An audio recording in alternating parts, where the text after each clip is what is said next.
The smell of hot noodles filled the small diner. A single father in an oil-stained work uniform stood with a cheap tray of food. He looked around. There were no empty seats. Finally, he approached a corner table. A woman, the CEO, sat there.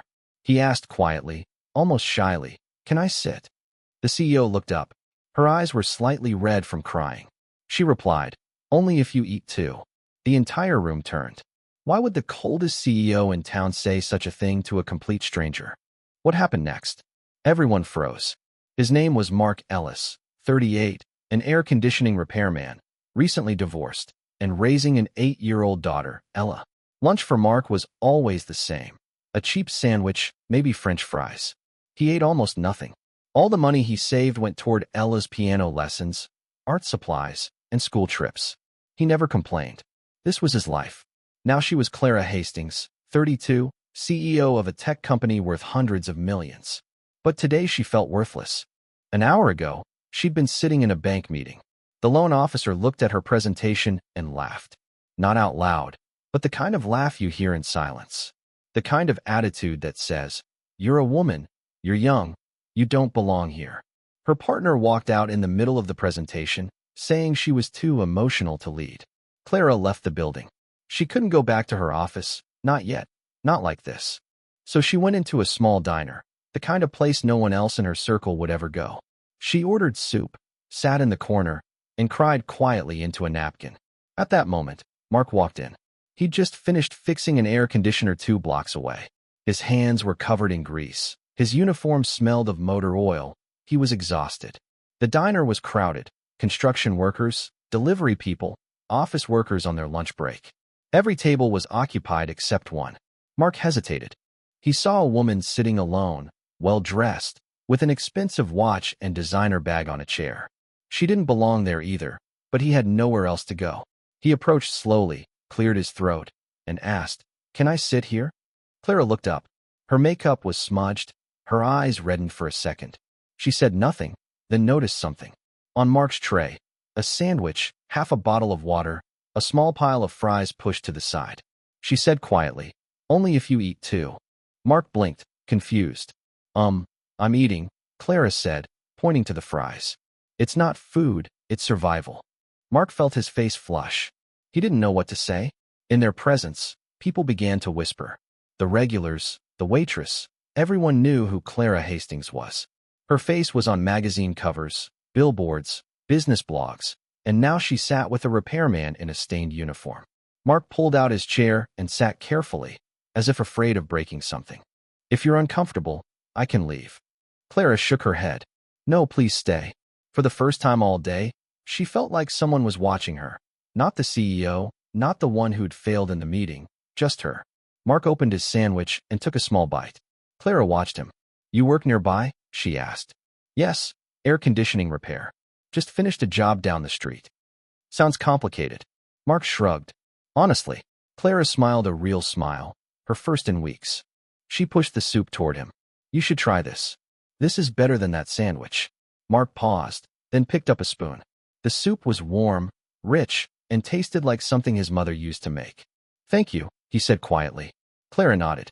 "Thank you for sitting with me." Neither of them knew it yet. But this table, this moment, this one question, it changed everything. They ate in silence for a few minutes, not awkwardly, but comfortably. Then Clara noticed something. A fresh cut on Mark's arm, red and still bleeding slightly. "You're hurt," she said.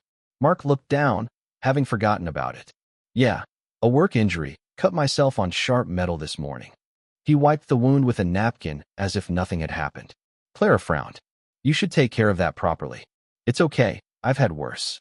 She didn't press the issue, but continued to look at the wound with concern. Mark noticed this and smiled. "Really? I work nights too, so I'm used to minor injuries like this." Clara's expression changed. "You work 2 jobs at night." Mark nodded. "Working as a warehouse technician brings an extra income. My daughter, Ella, is 8 years old. She loves art and wants to take painting classes." His voice softened as he said her name. "These classes aren't cheap, but when I see her smile after she finished the drawing," he paused. "It was worth every bruise." Clara looked at him, really looked at him. Here was a man who had bled for his daughter's dreams. No complaints, No self-pity, only love. She felt something crack in her chest. The whispers grew louder. The regulars, the waitress, the cook in the kitchen. Is that Clara Hastings, the CEO? Why is she sitting with the repairman? Look at his uniform, it's dirty. Maybe she's doing some kind of charity work? Mark heard them, his face flushed. He looked down at his tray. Clara heard them too, but she didn't move, didn't react. Instead, she leaned forward. Tell me about Ella. Mark looked up. Surprised? Do you really want to know? I do. And he told her about Ella's favorite colors, purple and yellow. About how she'd drawn a moon last week and hung it on the refrigerator. About how she'd asked him every night if he was okay, even when she was a child. Clara listened, and for the first time in months, she forgot about board meetings, investors, stock prices, partnerships. She just listened to her father talk about his daughter. Then the door opened. A man in a sharp suit, expensive shoes, about 40 years old, walked into the room, wearing a Bluetooth earpiece. It was one of Clara's senior managers, Robert Chun. He looked around the room and saw Clara. His eyes widened. He approached quickly, too quickly. Miss Hastings, he said loudly enough for the whole room to hear. I've been looking all over for you. We have a VIP room reserved at the Carlisle. You don't need to sit here with him. He looked at Mark. His uniform was stained with oil, and he was eating cheap takeout. The whole room went silent. All heads turned. All eyes turned to Mark. Mark's hand shook slightly. He clutched his napkin and looked down. Clara felt anger rising in her throat. She stood up slowly, calmly. Her voice was icy. I'm sitting here because I want to. Robert blinked.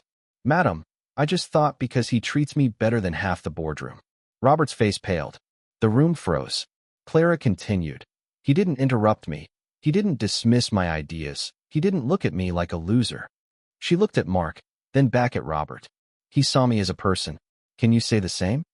Robert muttered, trying to say something. I couldn't leave, Clara said. Robert left, the door slamming behind him. Clara sat back down. Her hands were shaking too, not from fear, but from relief. Mark looked at her. You didn't have to do that. It was necessary. They sat in silence again, but this time something was different. Clara looked at Mark's wrist, a faded red fabric bracelet tied there. Worn. Yes, almost falling apart. She pointed to it. This bracelet. Where did you get it? Mark instinctively touched it, as if it were sacred. It's quite a long story. I have time. Mark paused, then spoke. A few years ago, I lost my job, my wife left, I almost lost my apartment. Ella, and I would have ended up on the street. His voice wavered. I was at my worst, sitting on a bench, not knowing what to do. Clara leaned closer. A woman sat down next to me, older, with kind eyes. She didn't ask what was wrong. She just sat there. Mark glanced at the bracelet before she left. She gave me this, said it was a symbol, a reminder that someone believed in me, that I wasn't alone. His eyes were wet. Now, when life gets hard, it will be a reminder. Clara's breath caught in her throat as I continued. What? What did she look like? Mark described her. Gray hair, a gentle smile, a small scar on her left hand. Clara's face went pale, her voice barely audible. This symbol, this bracelet. Where exactly did she give it to you? In the park near the old library on 5th Street. Why? Clara took out her phone, her hands shaking. She scrolled through the photos, found the picture, and turned the screen toward Mark. The photo showed a woman with gray hair, a gentle smile, and a scar on her left hand. She was standing with a group of women, all wearing identical red fabric bracelets. Mark stared at the photo, his eyes wide. It was her. Who is she? Clara's voice wavered. My mother. The diner was gone. Noise, people, everything. Just Clara and Mark, and the bracelet that connected them through time. Write the truth if you want to know the truth. Mark couldn't breathe. He looked at the photograph, then at Clara, then back at the photograph. Your mother. Clara nodded. Tears streamed down her face. Her name was Eleanor Hastings. She died 3 years ago. Mark covered his mouth with his hands. I didn't know. She never told me her name. She just said he'd stopped remembering. She said the bracelet belonged to a group of women. Women who quietly help people without recognition or reward. She visibly wiped her eyes. Project Red String. My mother started it 20 years ago. A network of women who found people on the brink of despair and gave them hope. She touched her wrist. Underneath the expensive watch was another bracelet, identical to Mark's. Hidden from view, it was handmade by her, every single one. Mark stared at his bracelet. The frayed edges, the faded color. I've worn it every day since she gave it to me. It's the only reason I've kept going. Clara's voice trembled. She never told me the names of the people she helped. She said their stories weren't hers to share, that they deserved privacy and respect. She looked at Mark. I always wondered who they were, if they survived, if her help mattered. Mark's tears streamed down his face. Now it mattered. She saved my life. Clara covered her face with her hands and sobbed. A complete silence fell around them. Everyone watched, some crying too. Mark reached across the table, paused for a moment, and then carefully took Clara's bracelet. I'm so sorry for your loss. Clara squeezed his hand. I'm so grateful she found you. They sat like that for a long time. Two strangers, connected by a woman who believed in kindness and second chances. Finally, Clara pulled herself together and took a breath. After she died, I found her journals. Pages and pages of people she helped, but no names, just stories, just hope. She opened another photo on her phone. It was her last entry. Mark leaned over and read the words, written in elegant handwriting. Today I met a father who loves his daughter more than his own comfort. He's broken, but not defeated. I gave him the last bracelet I made. I hope it reminds him that love is the most powerful currency we have. Mark's breath caught. That's me. This is about me. Mom, Clara nodded. She died 2 weeks after she wrote this. Heart attack. Suddenly. I never got a chance to ask her about you. Mark closed his eyes. I wish I could thank her, tell her what she did for me. You just did, Clara whispered. The door opened again. Robert walked in. His face was tense and awkward. Miss Hastings, I'm sorry to interrupt again, but your car is ready. You have an investor. Call in 30 minutes. Clara didn't look at him. Cancel the call. Robert froze. Madam, cancel the call, cancel the afternoon call, cancel everything. She looked at Mark. I'm staying. Robert's jaw dropped. But the investors flew in from Singapore specifically for this. Clara finally looked at him with steely eyes. Then they can fly back. Tell them I'm busy. Busy with something really important. Clara gestured at Mark. Something really important. Robert opened his mouth, closed it. They turned left. Whispers broke out in the diner. Then applause, slow at first, then louder. Clara ignored them and focused on Mark. Tell me about Ella, everything. Mark told her for the next hour. About Ella's drawings, about her laughter, about her questions about the world, about how she sometimes asked about her mother, how Mark tried to be good enough for both of them. Clara listened, asked questions, laughed at the funny stories, cried at the difficult ones. Then she made a decision. I want to help. Mark immediately shook his head. No, I can't accept charity. It's not charity. Then what is it? Clara's voice was firm and clear. It's gratitude. You've preserved my mother's legacy. You've proven her work important. Let me continue what she... Mark looked confused. I don't need money. I have to provide for Ella myself. That's what fathers do. I'm not offering money, Clara said. I'm offering an opportunity, she replied. Clara pulled out a business card and wrote on the back. This is the contact for the best youth program in the city, offering full scholarships, room for 20 students, 1 spot left. She slid the card across the table. Ella deserves a chance to develop her talent, not because you can't provide for her, but because talent like hers shouldn't be limited by circumstances. Mark stared at the business card. I can't. You can, and you will, because that's what my mother would have wanted. Mark's hands shook. Why are you doing this? Clara reached into her purse and pulled out a small envelope, old and worn. When my mother died, she left me this. I've been carrying it for 3 years now, afraid to open it. She placed it on the table. But I think she wanted me to open it now that you're here. Oh, Mark watched as Clara's fingers carefully opened the envelope. Inside was a note and another red bracelet, brand new, unworn. Clara read the note aloud, her voice trembling. My dear Clara, if you're reading this, I'm gone, but my work is not finished.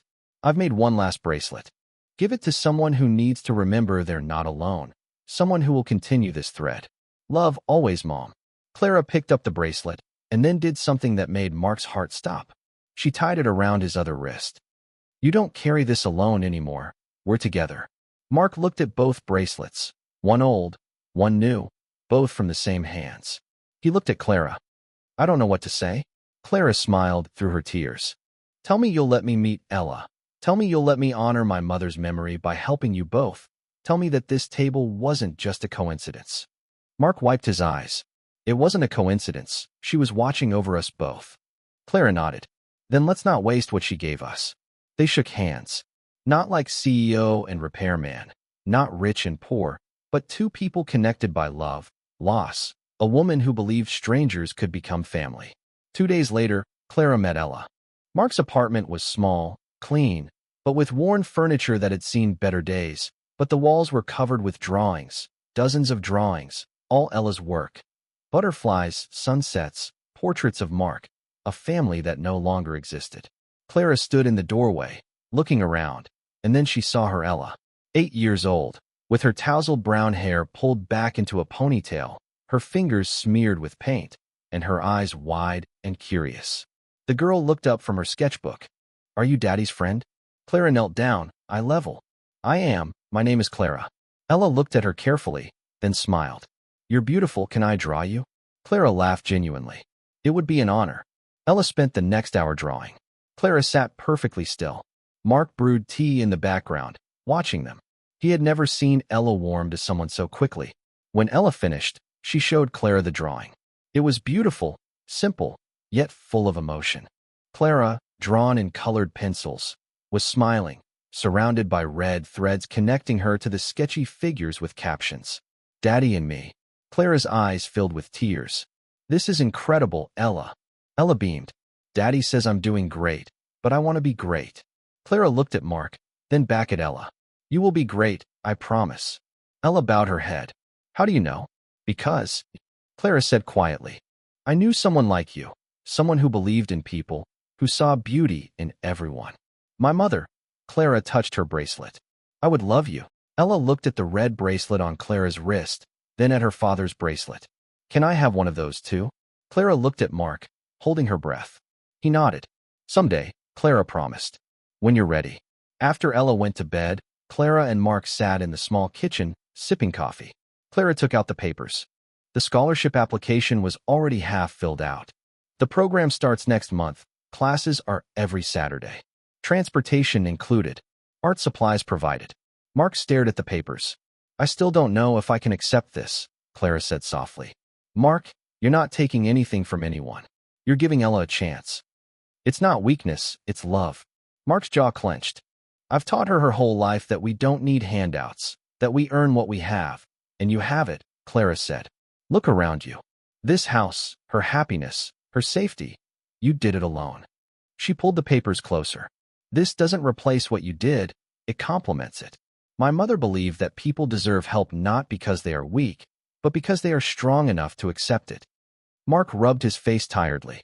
What if I can't give her everything she deserves? You already have, Clara said. You gave her love, a father who would shed blood for her dreams. That's all. Mark looked at the papers, at Clara, at the closed door of Ella's room. He took the pen and signed. Clara smiled. She's going to do amazing things. She already is, Mark whispered before Clara left that night. She handed Mark another envelope.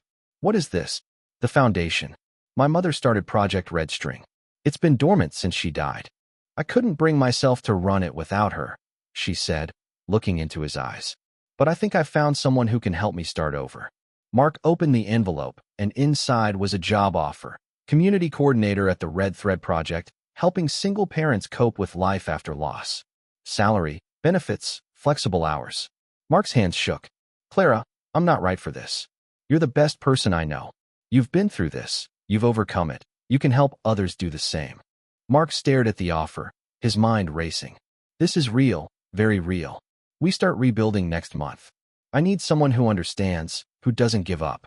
Ella's voice came from her room. Dad. Clara, can Clara come back tomorrow? Mark and Clara smiled.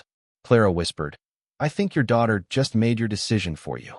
Mark looked at the job offer, at the scholarship papers, at the bracelets on their wrists. She really brought us together, didn't she, your mother? Clara nodded. I think she's been planning this longer than we realize. A year later, the small diner looked the same. The same worn couches, the same smell of noodles, the same corner table, but everything else had changed. Mark walked in wearing a clean shirt, no grease stains, no tired eyes. He carried a folder with the Red Thread Project logo on the cover. Ella walked beside him, taller now, carrying a portfolio of her work. She had just won second place in a city youth drawing competition. Clara was already sitting at their corner table. A cup or two of soup awaited. She beckoned them over. They sat down just as they had the first day, but this time no one stared, no one whispered. The regulars knew them, now knew their story. The waitress brought extra fries. She smiled. Nice to see you three again. Ella immediately began showing Clara her latest drawings, a series about family, about connection, about the red threads that unite people. Clara listened, asked questions, and promised to hang them in the foundation's office. Mark watched them. His daughter and the woman who had changed everything were laughing together, as if they had known each other their whole lives.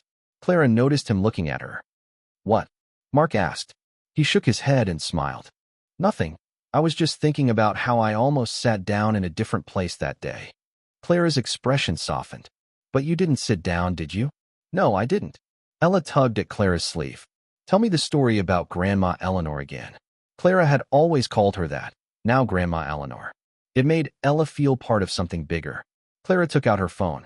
She showed Ella a photo of Eleanor and the women with red bracelets. She believed that everyone deserved a place at the table, no matter who they were or where they came from. Ella tapped the screen. I wish I could have met her. You will, Mark said quietly. Every time Clara helps someone, every time we launch a program, every time you create art that makes people feel something. Ella thought and nodded. Clara reached into her bag and pulled out a small box. I have something for you, Ella. Inside was a bracelet, a child's bracelet, hand-woven red fabric. I made it the way my mother taught me. It's yours now. Ella's eyes widened. Really? Really? You're part of this legacy too? Ella slipped it on immediately. She raised her wrist next to Mark and Clara's. 3 bracelets, 3 people, 1 thread.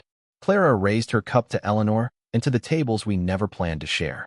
Mark raised his cup to the family we never expected to find. Ella raised hers to the red threads that never break. Cups clinked around them. The diner was bustling with activity.